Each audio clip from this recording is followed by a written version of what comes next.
All right. So the first question, based on what I just said, I mean, let's start by Mhm. just having you define interdependence in simple terms. Okay. Uh, to me, interdependence is the meaning of what we call in Buddhism dependent arising. Now you might say, well, dependent arising, we're talking interdependent, but it's comes to the same point. Okay. Uh, yeah. So and dependent arising is a very very strong theme in Buddhism. And, there's so many explanations of different kinds of dependent arising. And the basic idea is that things depend on other things. And not only causes bring effects, but something is an effect depending on there being a cause. So, you know, it might seem, oh, the dependence goes one way from cause to effect, but the dependence goes the other way. It's interdependent in the sense that, the fruit is dependent on the seed that you planted. So that's one way of talking of one kind of dependent arising. And so, and would you say in a Buddhist context, interdependence has its own specific meaning or Yeah. definition to it? Yeah, yeah. I mean, it's a very strong theme through Buddhist teachings. And His Holiness Dalai Lama once said, if the Buddha ever had a slogan, it would be dependent arising. So yes, it has a very specific meaning, well, several specific meanings that, you know, and it comes up a lot in, yeah, when you're talking about art like that, because I'm sure some of the things in the museum when I was there, I saw you had the mandala, let's say the mandala of Chenrezig. So you have the mandala, which represents the environment, and then you have Chenrezig, who's the deity. So in Buddhist terminology, we call that the support and the supported. So the environment is the support, and what does it support? Chenrezig.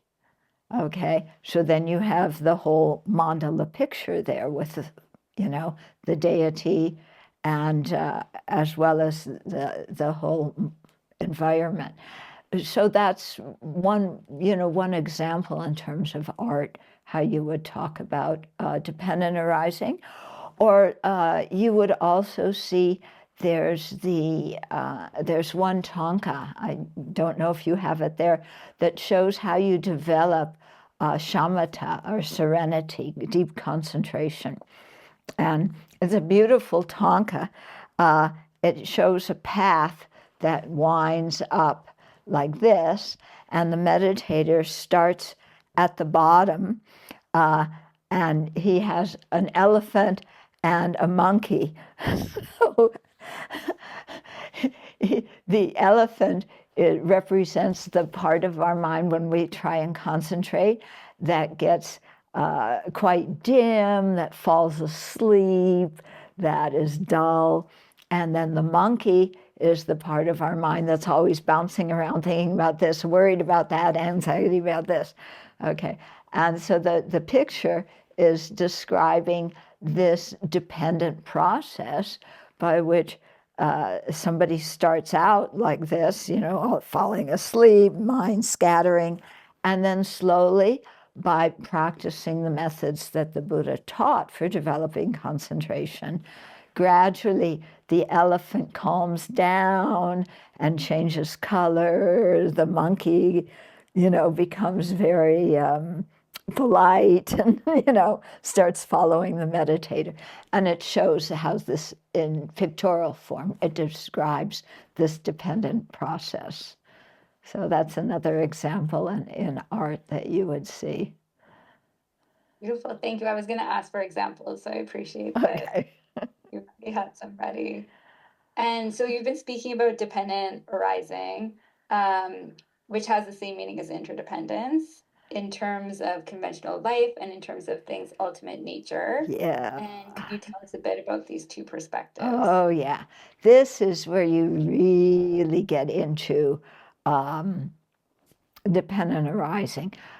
Because in Buddhism, we talk about conventional truths or conventional existence, and then we talk of the ultimate nature, how things really exist. Okay, so the conventional existence means everything, in our that we encounter in our lives,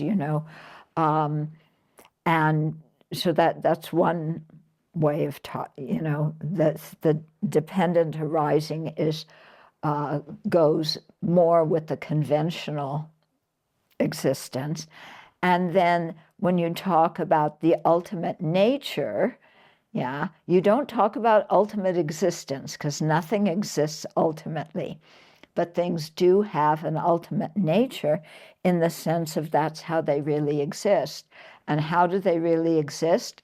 They lack any kind of independent nature that is self-instituting, that makes things just be solid and concrete, independent of causes and conditions and so on.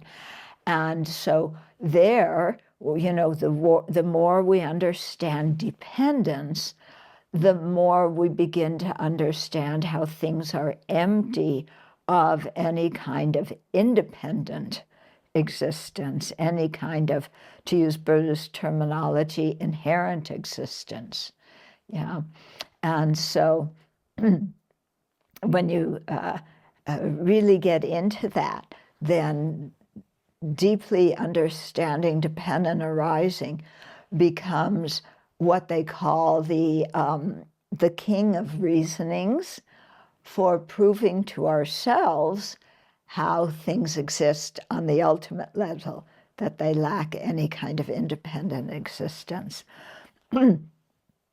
So, yeah, so the conventional, the ultimate, these things, the conventional nature dependent arising, the ultimate nature empty of inherent existence, these two exist on every object, on every phenomena, and so that they're mutually complementary. And they say that that's one of the hardest things to understand. Yeah, because when you see that things lack inherent existence, if people don't understand dependent arising well, then they go to the extreme of saying, oh, well, nothing exists at all, which is not the Buddhist meaning.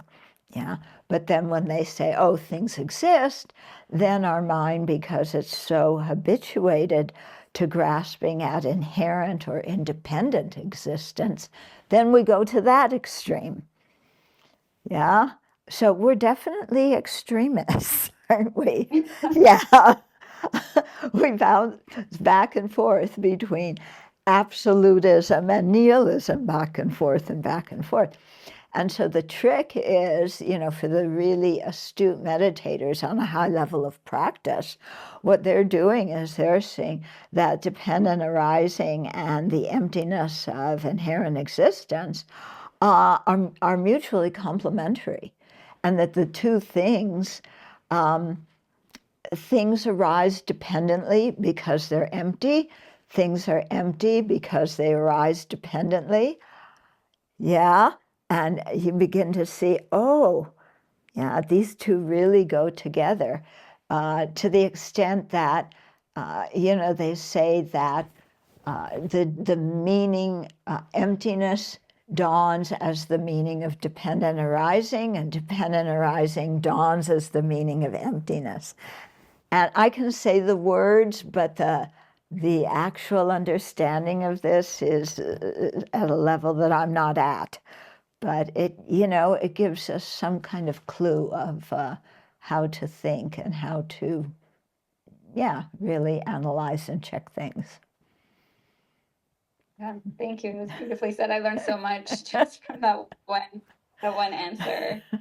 Um, so the next question is, how does interdependence relate to compassion, and how do we relate to other living beings? Oh, Yeah. and how we relate to other Okay. living beings, sorry. So, to develop compassion, again, all the realizations, the qualities and understandings and realizations we want to develop, the Buddha taught exactly how the steps to follow to generate that quality and the steps to follow to realize, whatever it is, impermanence or emptiness. And so there's causal dependence right there. Yeah, the whole path is just causal dependence in terms of the Buddha saying, you want to develop compassion? Okay, what do you need to do? And so, actually, if we go a little bit further than compassion and talk about bodhicitta, the aspiration to become a Buddha in order to benefit other sentient beings as effectively and as much as we can, then he taught, there's two ways in the Tibetan tradition to generate that bodhicitta. And one is, the title of it is very explicitly, it's the 7-point cause and effect instruction. So there it is, dependent arising. Here's one way to develop compassion, and on the basis of compassion, you develop bodhicitta. And then there's a second way to do that, which is called equalizing and exchanging self and others. And that too, there's a causal process. First, think about this, then think about this, then think about this. And, when we do either of these methods, or there's also a way to combine the two, when we do them, we can see that our mind changes and our attitude towards other beings change. And for me personally, okay, well, not this part isn't for me personally, it's everybody. But in order to generate compassion, we need to see other living beings as kind, yeah? And we need to see them as experiencing the dukkha, the unsatisfactory conditions, the suffering of samsara. Okay, so those are two really key elements for developing compassion. And to see sentient beings as kind, personally speaking, when I started doing this meditation really a lot, it had a very strong effect on me, because the typical mind likes to, we don't like, this person does this and I don't like that, and this person does that and I don't like that. And, we're very good at criticizing and complaining about other people. And then here's this meditation about think of the kindness of all sentient beings. It doesn't say think of the kindness of only the people who are nice to you. No, it's all sentient beings. So okay, the kindness of the people who are nice to me, that's not too difficult to contemplate, yeah? But that's not the whole picture, yeah? How about strangers, the people who are neutral, yeah? And this for me, just, yeah, this is one of my main come-to meditations, or go-to meditations. To just see that everything we have depends on other living beings. And especially as a monastic, I don't work for a living. I do lots of work, but I don't charge and I don't get paid, okay? But here, how am I able to stay alive? It's through the kindness of other people, yeah, who see value in what we're doing and so want to support us. And so here's another dependent relationship that the Buddha set up. Yeah, the Sangha teaches and gives Dharma counseling and so on, and the lay people support, with the physical things. So it's a dependent process, and that way everybody gets what they need. Yeah, and it's really quite beautiful. So, I might start out like that, but then think, everything around me depends on the kindness of other living beings. You know, um, I'm talking to you now looking at a screen on a computer. Well, how many living beings were involved in the creation of this computer? Yeah, and because there's so many different parts that come from different countries, and some of it is stuff that's come from the earth that's been mined, and who are the miners who took out these minerals or whatever they take out from the earth that the computer needs, and then who are the people who design the computer, and the people who put the pieces together, and the people who packaged it, and then the people who made the program. And when we just it may appear to us, oh yeah, I'm talking to you on a computer, big deal, because we're so used to it. But if you think about it, how many people's lives were involved in this? And it's only due to their kindness that we have the opportunity to talk to each other, even though we're on opposite sides of the country. Yeah. And so then somebody might say, well, but they didn't do it especially for you. They were just earning their living, and getting paid. So how are they kind to you? And, you begin to see, it doesn't matter whether somebody does it explicitly for me or not, because the bottom line is they put their life energy into this, and I benefit from it. And if they didn't do their job in society, mining this and making the chips and all this stuff, then I wouldn't have the ability to have a computer and talk to you like this. And all the writing I do, I wouldn't be able to do it. So everything, it's due to the kindness of those people. But it's not just the people who made the computer. I'm sitting in a room, okay? Who built this cabin? Yeah, and where did the materials for the cabin come from? And the cabin has electricity, it has plumbing, it has solar panels on the roof.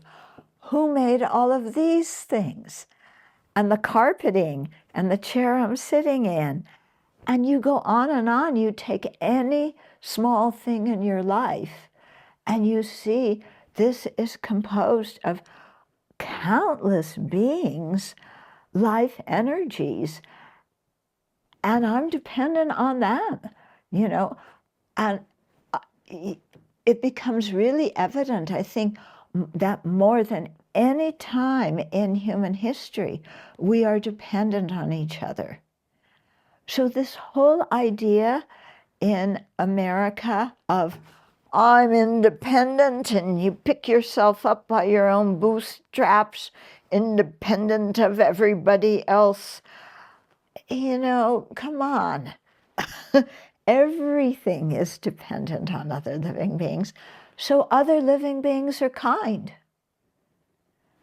Yeah, so even we don't know them, we've received their kindness. And so, with that kind of understanding, if I'm going somewhere in a car and there's road work, instead of going, oh, why are they doing road work now and making me stop when I'm in a hurry and no. I try and say, I open the window and I say, thank you for repairing the roads for us. Yeah. When the garbage collector comes, when I used to live in Seattle, yeah, garbage collectors are so important. It's like, how the thing is, well, they just deal with garbage. I tell you, these people are important. I was in Tel Aviv many years ago, and there was a strike by the garbage collectors.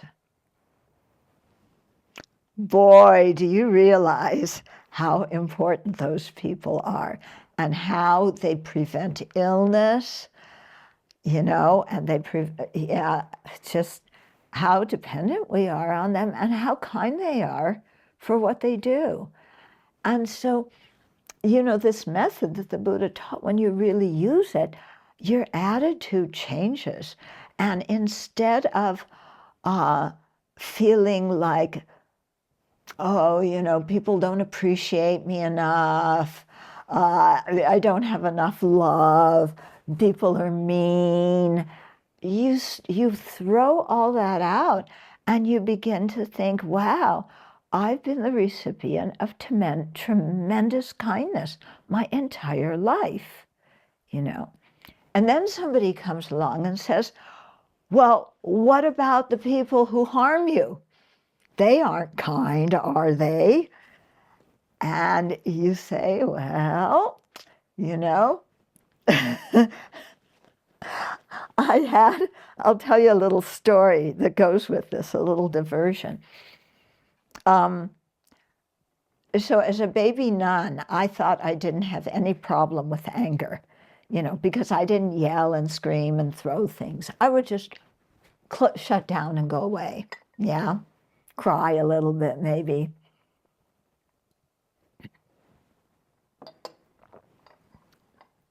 So my teacher sent me to be the disciplinarian of a group of macho Italian monks. Now, I don't know if you've ever met macho Italian men, but they are macho. Yeah? And these monks the same. And they certainly didn't want an American woman who is, can stand up and speak her mind and so on, telling them what to do. So we did not get along very well, to say the least, okay? And I just was not a happy camper. They were not happy campers. Finally, after a while, my teacher gave me permission to leave. Relief, because they were teasing me, they were, criticizing me, all sorts of stuff. I was really miserable.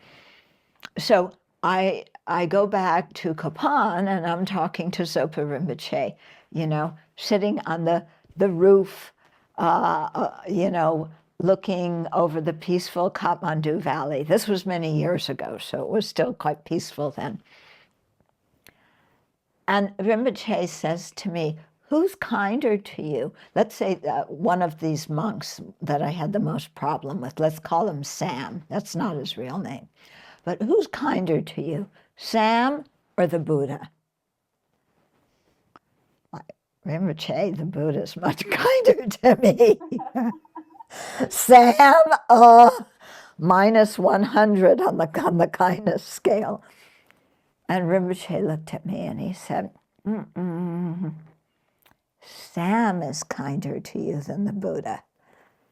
And then and I'm shocked, and he explains, if you, want to become a Buddha yourself, you have to, one of the important traits of the Buddha, one of the 6 paramitas, is the paramita of patience, or I like the translation, fortitude.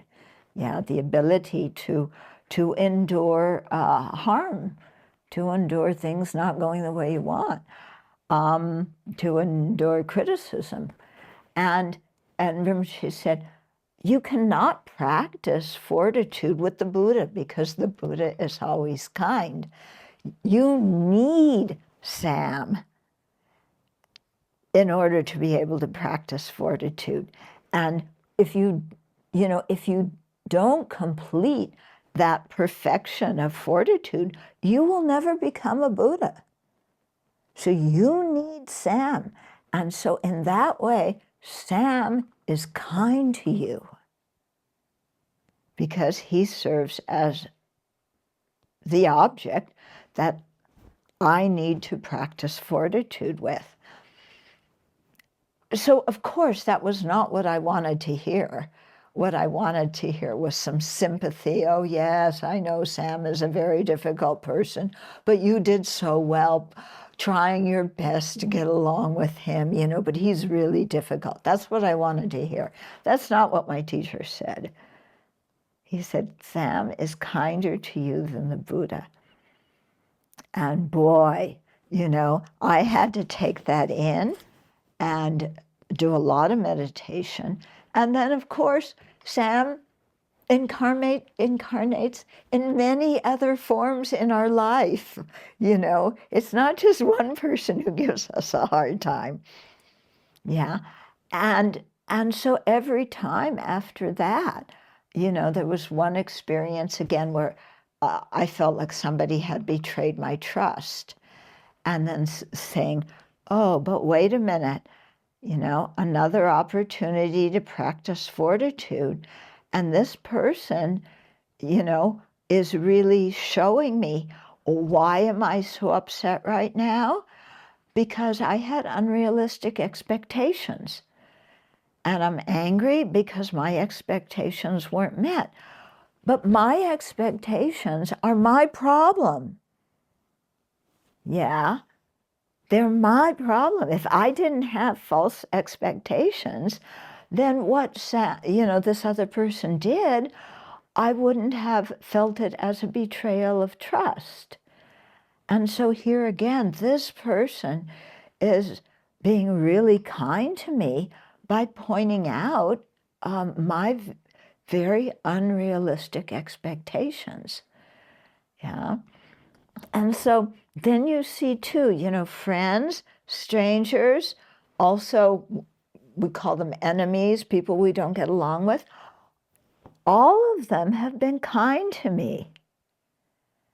And then you go, my goodness, the whole world I created in my mind before was a world of lack and people harming me. And actually, they've been tremendously kind. And it just really changed things. Yeah. So that too, developing that, it's a dependent process. And the Buddha laid out the steps, So. It's very very powerful reframe.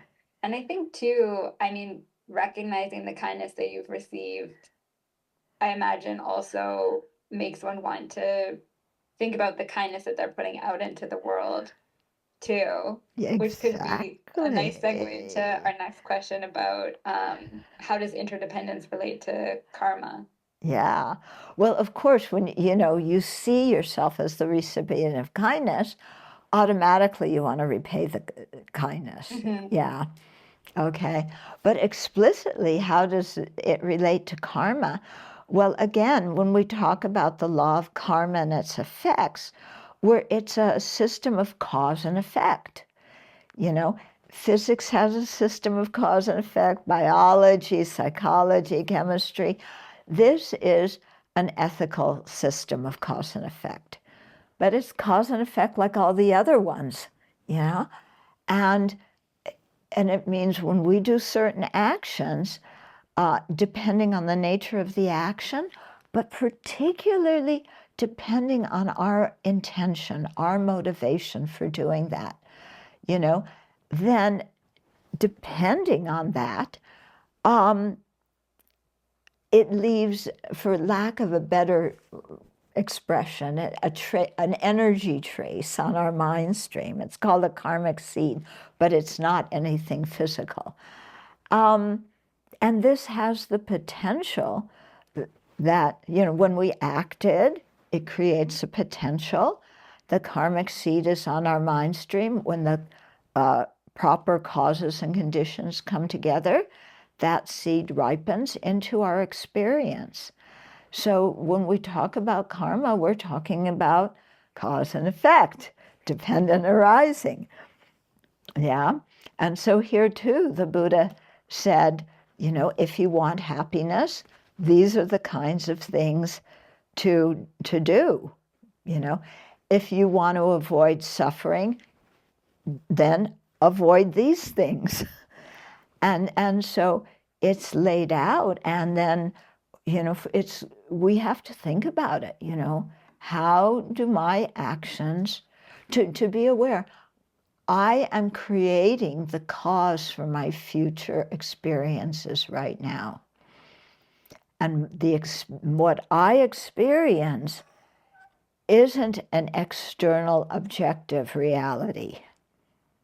Yeah, it's arising because of many causes and conditions, an interplay between the object, my sense faculty, that my consciousness, all sorts of other mental factors come. And if I had a positive motivation when I did something, then that creates a seed for happiness in the future. If I had a nasty motivation, then I'm responsible for that, and that's going to plant a seed for miserable conditions in the future. And so it makes, recognizing this system of dependence makes us wake up. And it's like, what am I doing in my life? Yeah, I say I want to be happy, but everything I do is just thinking about what's good for me. Yeah, and my favorite theme is me, I, my, and mine. And if I run my whole life based on the happiness of this one person who just happens to be me and just happens to be the most important person in the world. And the problem with the world is it doesn't know that I'm the most important one. And other people think that they're the most important one. Oh my goodness, how could they think that? And you go, oh my goodness. Because we're often taught, stick up for yourself and confront people and all this stuff. And you begin to see, oh, if I listen to that, I can get angry. I start getting really self-centered. I want to retaliate because people have been mean to me. They've interfered with my happiness. What's the result of that? First of all, this life, okay? This life, I'm miserable. Because when you're angry, nobody who's angry is happy. So I make myself miserable by being angry and dwelling in all the injustices that have happened to me, So I'm miserable now. Then how do I act towards other people? Not very nice. So it harms my relationships with the people in my life because I'm mad and I'm nasty and I take revenge, So what do I wind up with with that view? I'm miserable now. What else is it doing is it's planting the karmic seeds in my mind stream because I'm acting out of anger and animosity and so on. I'm planting the seeds for my own misery in future lives. So I'm not benefiting now. I'm not benefiting in future lives. I'm not getting any closer to awakening, which is really what I want to attain in my life. So I need to clean up my actions, because I want happiness, but I'm not creating the cause of happiness. I'm creating the cause of misery. And then, okay, but I'm the one who's responsible for that. I cannot blame anybody else. I'm responsible for my motivations, my intentions, how I describe situations to myself. Yeah. Thank you. Sorry to interrupt. I think you knocked the camera up, so I can't Oh, see your face now. There okay. you go. Oh, wait. Okay, Maybe how's this? it is a little low now. That's a little low. Okay. There you go. Okay. Perfect. Okay. I still got your whole answer beautifully, but we just Yeah. didn't see you for part of Oh, okay. it. Thank you.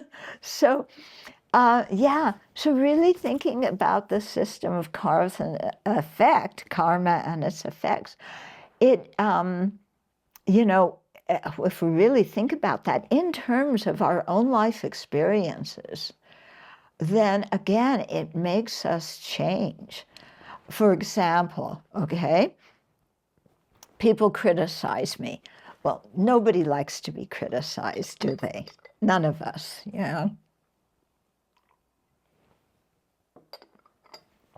So usually somebody criticizes me, I see it as they're harming me, okay?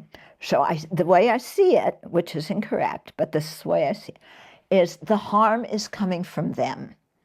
The harm is in the words, and, you know, you are a jerk. You know, those airwaves are coming and coming, and they hit my ear, and now my feelings are hurt because somebody called me a jerk. Ah, okay. Um, well, first of all, the painful feelings are not coming from their speech. Yeah, they're just saying something. My mind is interpreting what they're saying as harm. You know, if I interpret it as they're upset, then instead of seeing people who are mad, who are nasty to me, I see it as people who are unhappy. Why is this person insulting me? They're unhappy about something. If I have compassion, wow, here's an unhappy person. They should be the object of my compassion, not the object of my anger. And so if I see that, then instead of getting angry when somebody insults me or points out my faults, I can respond with kindness. Yeah. So, you know, these kinds of understandings of dependent arising, yeah, when we really contemplate that we live in an interdependent world and we're constantly creating causes and experiencing the results of things in the past, um, then, yeah, just our whole perspective changes. Yeah. And then for another example with karma, um, and this was something that really got me going in the Dharma. I was still quite new, and I was living in Nepal, and I got hepatitis. And, you know, I was like, no energy at all, just lying there. And, you know, I was in Nepal, the toilet was far away. The toilet was just a ditch in the ground. I had to get myself there sometimes.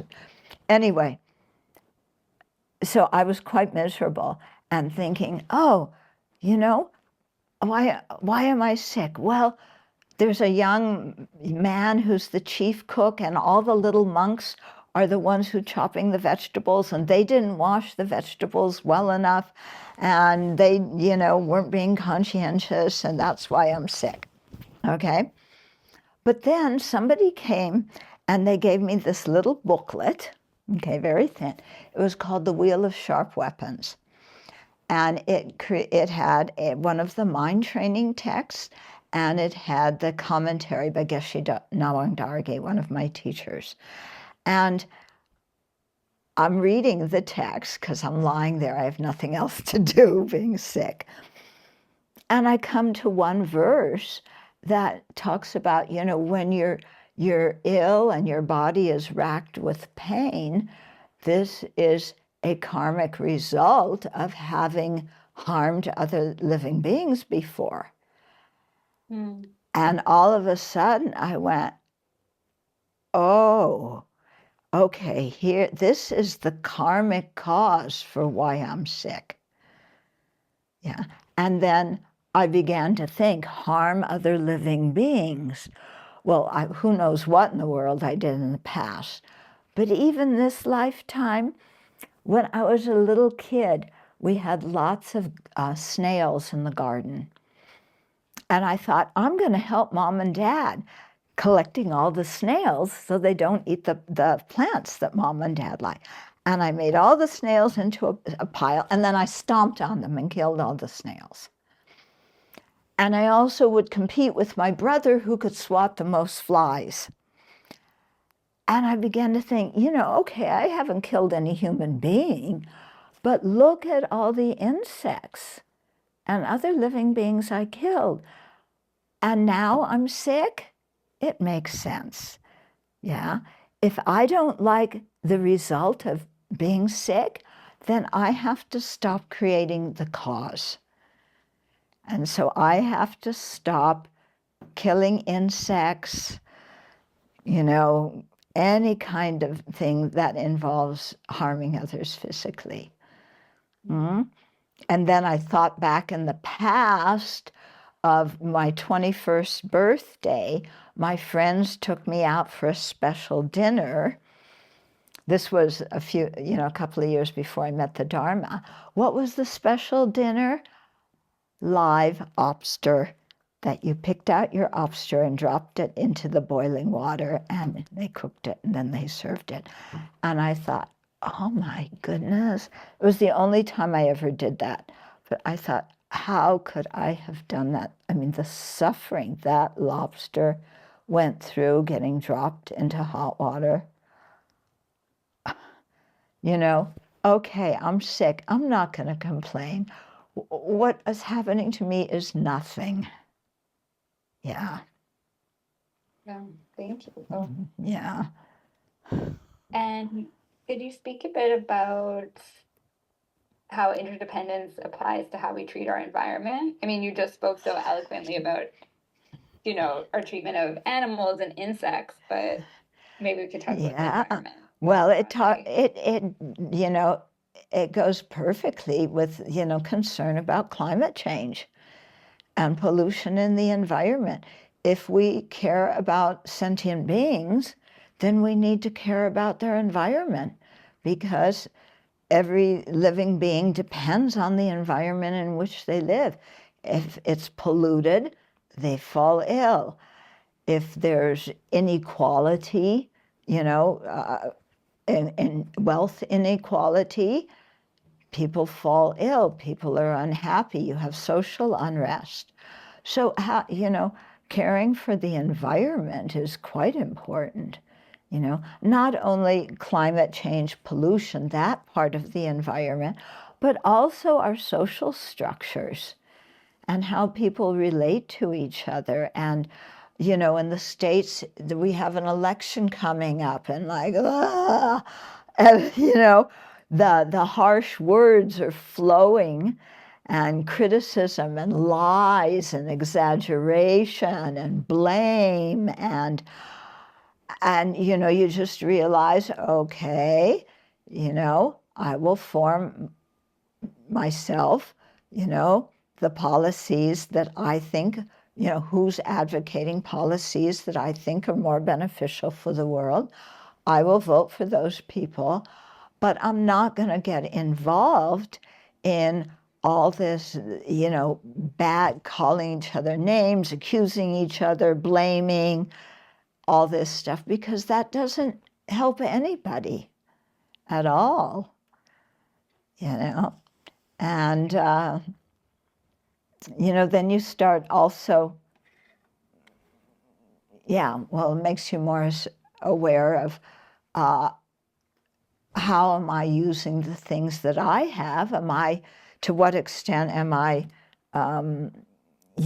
taking more than my fair share of the world's resources? So here's where being a monastic really helps, okay? You're a monastic. You have 2 changes of clothes. One you wear, one you wash. So that cuts off a whole lot of consumption. No jewelry, no cosmetics, not tons of clothes, not like Imelda Marcos with so many pieces, so many pairs of shoes, none of that, okay? Then also, okay, I live in a monastery. When we want something, we don't just get in a car and drive it. We don't own personal cars. There's monastery cars.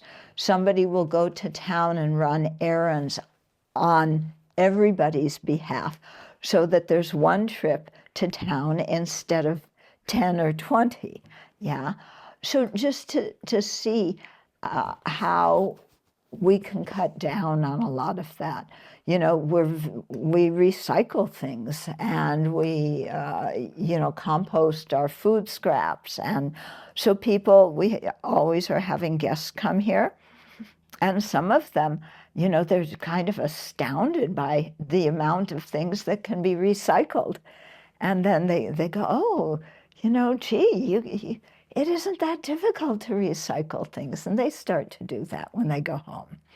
So, yeah, wanting to have a good physical environment, but wanting to have a good environment among people in society. So it's sometimes a bit difficult, like the whole thing of what's happening in the Middle East. And I try to say to people, this is a very complicated situation. If you know the history of it, if you know the cultures of the people involved, it's very, very complicated. And people are making it very simple in their minds. And then you take this side or you take this side. If you take this side, you hate those people. If you take this side, you hate those people. Does any of it do any good? No. We're creating just so many bad feelings among people. And for what purpose? But it's quite interesting. I found when you try to say to people, I'm not taking sides, or I'm taking everybody's sides in the sense that I understand why these people are doing this, I understand why these people are doing that. I understand both, I'm so, but both sides in one way have good reasons, and both sides are just involved in so much negative thinking and causing harm. And I am not taking sides in that. Yeah. And then people get really upset with you. Yeah, this side's upset because you're not on their side. This side's upset because you're not on this side. This is what happened to Thich Nhat Hanh in the Vietnam War. He wasn't taking sides. And so both sides didn't like him. But, when you respond with compassion, then you understand why people are like that. And, you can just see, wow, how much suffering people are undergoing here and now through having this idea of us versus them. Yeah. And then that can act as a reason for wanting, for developing the intention to be free of cyclic existence, renunciation of samsara. Yeah. So the thing is, if whatever we experience, if we understand the Buddhist teachings, we can take whatever we experience and transform it into part of our spiritual practice, so that everything can be the cause of creating positive karma, which will ripen in the future, and creating a healthy society now. Thank you. Yeah. And I think that's also a nice way to segue into the next question, which is how can we put interdependence into action? Well, all of this, what I just described, yeah. Caring about the environment, caring about, how we vote on social measures. Yeah. Are we willing to pay more tax so that the children have a good education, even if you don't have children? And I find this so sad when people are like, I don't want to pay more tax. It's other people's children that get education. My kids are already out of school. Why should I pay for their kids? My taxes go for their kids. Well, because we live in an interdependent world.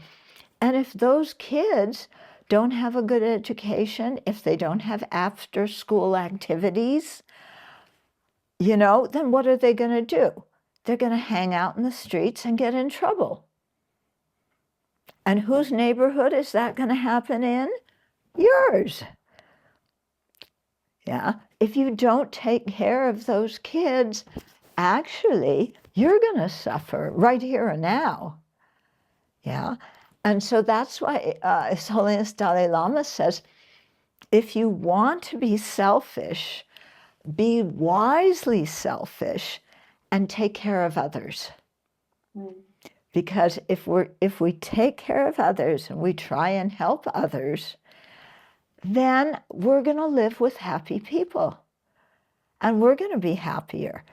If we are mean to other people and if we're stingy, and we're arrogant, we're creating a miserable society, and then we're living with miserable people. And miserable people are not going to stay quiet. They're going to let you know that they're miserable. Yeah, and then you wind up suffering because of that. So, we're all in this together. Yeah, this is the whole interdependent process. We're all in this. And the more we can understand that, the more we can make peace with the world. And we can do something, hopefully, that's a little bit, creates the cause for happiness. And what do you think is the thing that people misunderstand the most about interdependence? Or if you could only convey one thing, what do you wish people knew or understood about it? Well, a couple of one is we think that what we're seeing is an objective reality, unrelated to our mind. We are not aware that we are taking certain data received by our senses and interpreting it and creating a story about it.